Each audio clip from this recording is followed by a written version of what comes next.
आज इस महाशिवरात्रि के पावन पर्व के ऊपर हम सब लोग यहाँ एकत्र आए हैं। पूज्य कमल सिंह जी महाराज जी,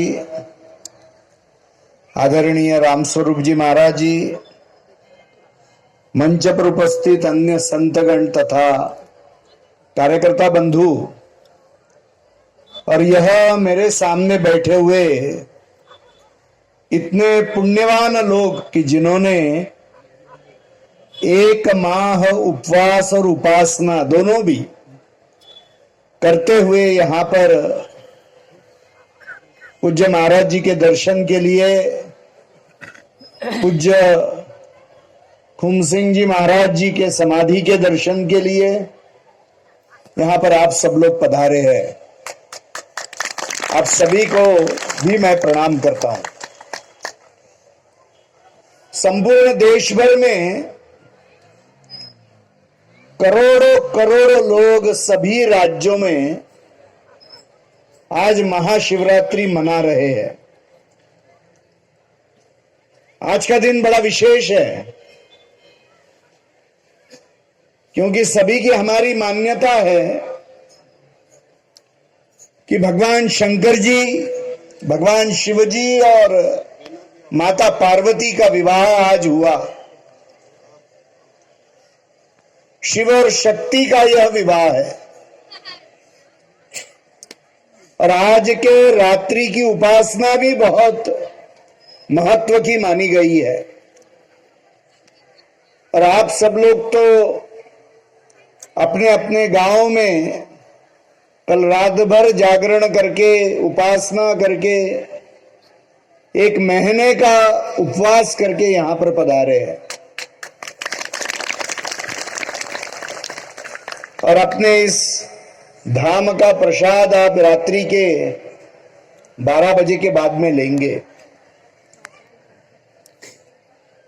आज इस आश्रम के माध्यम से यहाँ पे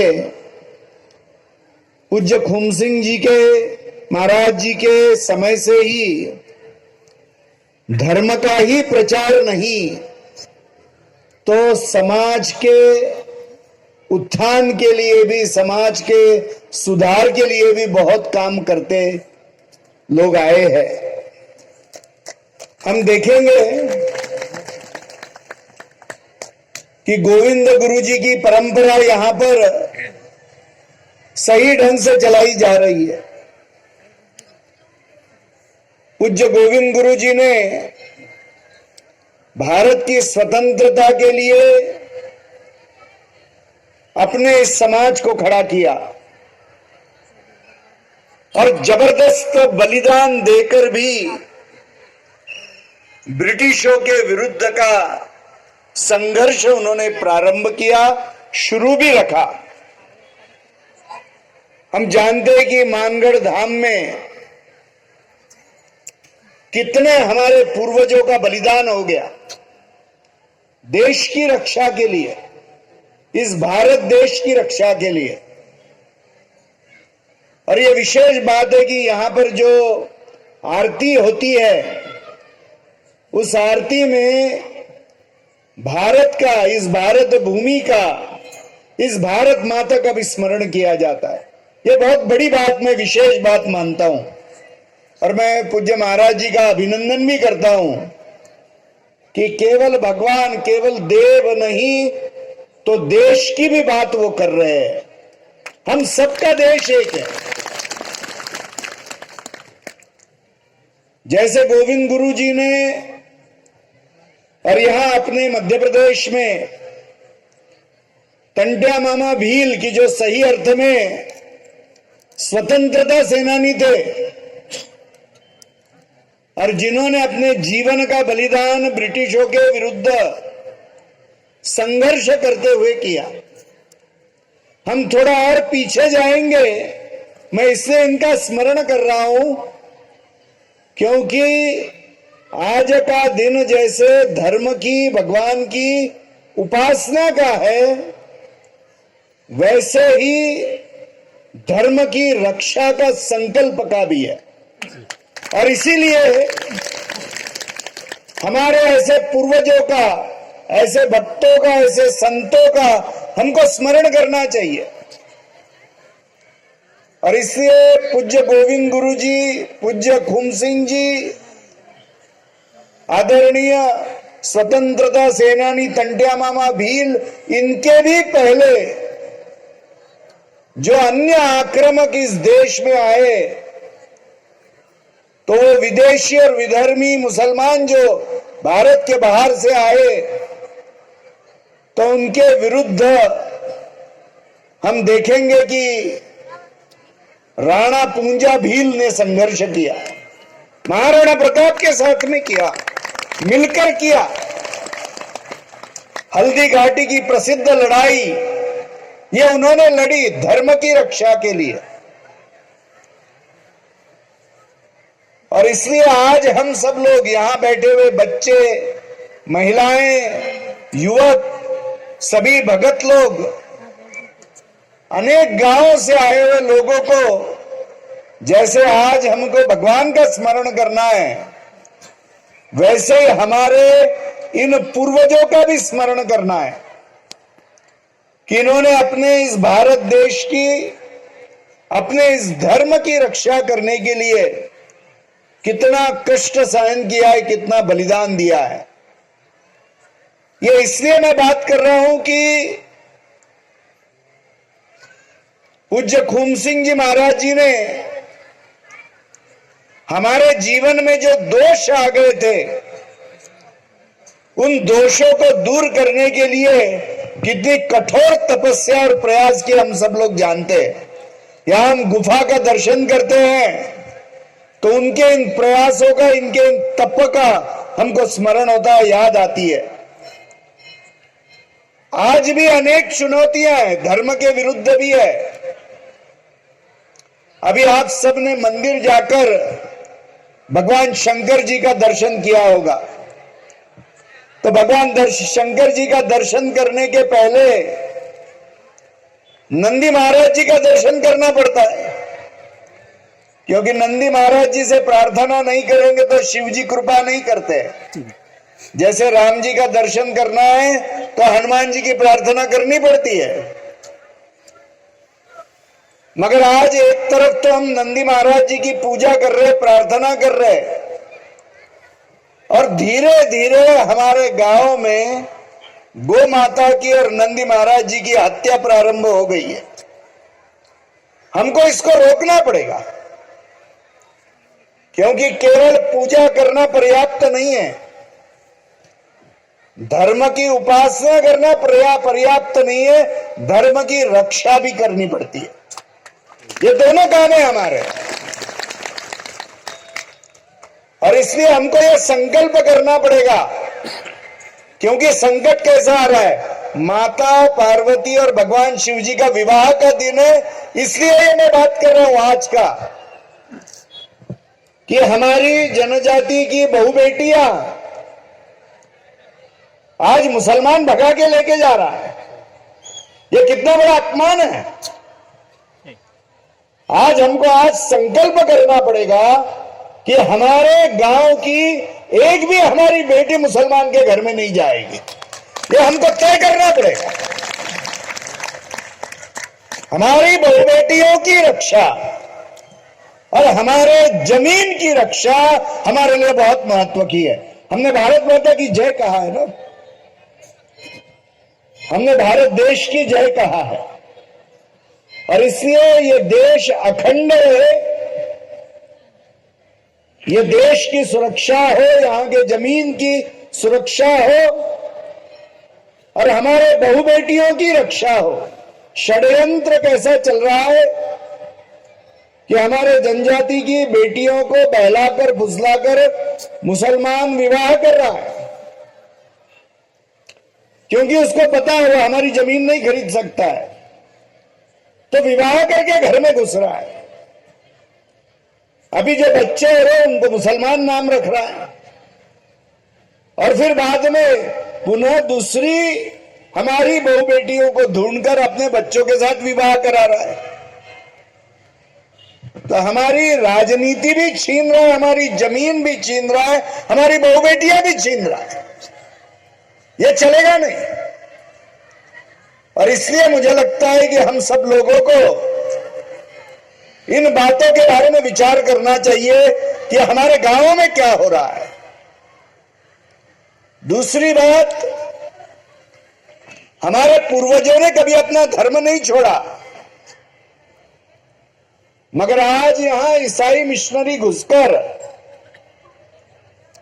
हमारे भोले भाले लोगों को प्रलोभन देकर, झूठ बताकर, उनके अज्ञान का, भोलेपन का फायदा लेकर उनको ईसाई बनाने का प्रयत्न कर रहा है। हम देखेंगे कि भगवान श्री कृष्ण के जीवन में प्रसंग आता है कि भगवान श्री कृष्ण बालक थे तो उनको मारने के लिए कंस ने अनेक राक्षस भेजे। तो जब कोई भी राक्षस यशस्वी नहीं हो रहा था तो उसने राक्षसी भेजना प्रारंभ किया। उसमें एक पूतना नाम की राक्षसी थी, वो बहुत सुंदर दिखती थी। तो वो गोकुल में आई कि भगवान श्री कृष्ण इतने सुंदर बालक है, मुझे उनको दूध पिलाना है। वो मां बनकर आई तो बाकी सबको लगा कि देखो कितनी सुंदर है, भगवान को दूध पिलाने के लिए आई है, मगर उसने अपने दूध में विष मिलाया था और वो भगवान को विष मिलाया हुआ दूध पिलाकर मारना चाहती थी। कोई पहचान नहीं सका, मगर भगवान ने पहचान लिया और भगवान ने उस पूतना का वध कर दिया, मार दिया उसको। तब उसका राक्षस स्वरूप प्रकट हुआ। आज ईसाई मिशनरियों का काम ये पूतना जैसा है। हम आपको पैसा देंगे, हम आपको कुछ वस्तु देंगे, हम आपको प्रलोभ दिखाएंगे तो सुंदर चेहरा लेकर आएंगे, मगर विष लेकर आ रहे, इतना ध्यान में रखिए। इससे फंसना नहीं है किसी को। ये जिस तरह का विषय चल रहा है हमारे क्षेत्र में, इसके बारे में हमको बहुत सजग रहना है। हम सबके ऊपर सीधे विश्वास कर लेते हैं, भोलापन है हमारा, मगर ये सारे राक्षस स्वरूप है कि जो हमारे धर्म को भ्रष्ट करने के लिए आ रहे हैं। और इसलिए आज जो अनेक गांवों के भगत लोग और सारे भक्त लोग आए हुए हैं, हमको ये संकल्प करना चाहिए कि हमारे गांव में गोमांस कोई नहीं बेचेगा, गोमांस कोई नहीं खाएगा, गाय की कत्ल नहीं होगी। ये संकल्प नंदी महाराज जी के सामने करके जाना चाहिए, भगवान शंकर जी के सामने करके जाना चाहिए, तो हमारी भक्ति सच्ची है। और दूसरी बात कि जैसे गोविंद गुरु जी ने, जैसे पूज्य खूम सिंह जी महाराज जी ने, जैसे राणा पूंजा भील ने, जैसे हमारे तंटिया मामा भील ने कभी भी देश के साथ गद्दारी नहीं की, देश की रक्षा के लिए प्राणार्पण किया, संघर्ष किया। हम भी धर्म और देश की रक्षा के लिए प्राणपण से खड़े रहेंगे। ये समझना है, ये काम कठिन है, मगर इसके लिए भगवान शंकर जी का आदर्श हमारे सामने है। भगवान शंकर जी का एक नाम है नीलकंठ। ये नाम कैसे क्या आ गया हम सब जानते हैं। अपने शास्त्रों में कथा है कि एक बार सागर का मंथन चल रहा था, तो सागर के मंथन से अमृत चाहिए था। आज भी मंथन चल रहा है, तो मंथन अमृत निकालने के लिए चल रहा है, भारत के उत्थान के लिए चल रहा है, भारत और अपने समाज को अच्छा करने के लिए चल रहा है। तो अमृत निकलने को थोड़ा देर है, मगर जैसा उस सागर मंथन में हुआ, पहले विष निकला। तो आज भी लोगों को आपस में झगड़ाने के प्रयत्न चल रहे हैं, हमको ही हमारे लोगों से भिड़ाने का प्रयत्न चल रहा है। यही विष है। भगवान शंकर जी ने क्या किया? भगवान शंकर जी ने वो विष पी लिया, मगर भगवान शंकर जी को कुछ भी नहीं हुआ, क्योंकि उन्होंने वो पेट तक जाने नहीं दिया विष। संपूर्ण विश्व का, समाज का नुकसान करने वाला वो विष पीकर उन्होंने अपने गले में रख लिया और उनका गला यह नीले रंग का हो गया, इसलिए उनको कहते हैं नीलकंठ। आज भी जब हम समाज की सेवा करेंगे, बहुत भली बुरी बातें सामने आएगी, उसको हजम करने को सीखना पड़ेगा। वो विष का परिणाम हमारे दिमाग के ऊपर और हृदय के ऊपर नहीं होना चाहिए, हमारे वाणी के ऊपर भी नहीं होना चाहिए। भगवान ने वो पेट में भी नहीं रखा विष, भगवान ने वो हृदय में भी नहीं रखा विष, और भगवान ने वो मुंह में भी नहीं रखा विष। तो उनकी वाणी अच्छी रही, भगवान का हृदय तो अच्छा ही होता है, और पेट में भी विष कभी गया नहीं। उन्होंने यहां रख लिया, केवल कंठ नीला हुआ, उनको भी कष्ट नहीं हुआ, समाज को भी कष्ट नहीं हुआ। ये भगवान शंकर जी की महिमा है। और इसलिए आज हमको अपने समाज की सेवा करते हुए कितने भी भले बुरे अनुभव आए, भगवान शंकर जी का उदाहरण सामने रखकर कितना भी कष्ट हुआ, कितना भी विष पीना पड़ा, वो पीकर इस काम में लगे रहना है, बिना निराश हुए, ताकि हमारा समाज अच्छा बने, व्यसनों से मुक्त बने, हमारी माता भगिनी सुरक्षित बने, हमारा धर्म सुरक्षित रहे। और जैसे पहले हम अत्यंत अच्छे स्थिति में थे, वैसे पुनः अपने समाज को लाने के लिए यहाँ महाराज जी पर प्रयास कर रहे, अन्य लोग भी प्रयास कर रहे। मुझे लगता है कि विश्व हिंदू परिषद के माध्यम से अनेक जगह पर सेवा प्रकल्प चलाए जा रहे। थोड़ा बैठकर सोचेंगे कि अपने गांव में भी इस दृष्टि से हम क्या कर सकते हैं। नागपुर के निकट हमने कई लोगों को कौशल विकास का काम सिखाया है, ताकि उनकी आमदनी शुरू हो सके। हमने उनको खेती कैसे करना सिखाया है, गाय आधारित खेती करना भी। तो सैकड़ों किसान वहां गोंड जनजाति रहती है, उनको यह सिखाया है। तो मुझे लगता है यहाँ के कार्यकर्ताओं ने बैठकर इस क्षेत्र में हम क्या सेवा कर सकते हैं, जो 50-100 गांव यहाँ के जुड़े हुए हैं, वहां पर हम क्या कर सकते हैं, इसके बारे में बैठकर सोचेंगे तो हमारी शिक्षा, हमारा स्वास्थ्य, हमारा रोजगार, इसके बारे में करके भी हम मिलकर प्रयत्न करेंगे। मैं सभी कार्यकर्ताओं को यह आह्वान करता हूं और आप सभी को पुनः प्रणाम करता हूं, और भगवान शंकर जी का स्मरण करते हुए आज हम ये सारे विषयों के बारे में सोचे और ऐसी धर्म की और समाज की और देश की रक्षा का संकल्प, प्रतिज्ञा लेकर हम यहां से जाएं। हर हर हर हर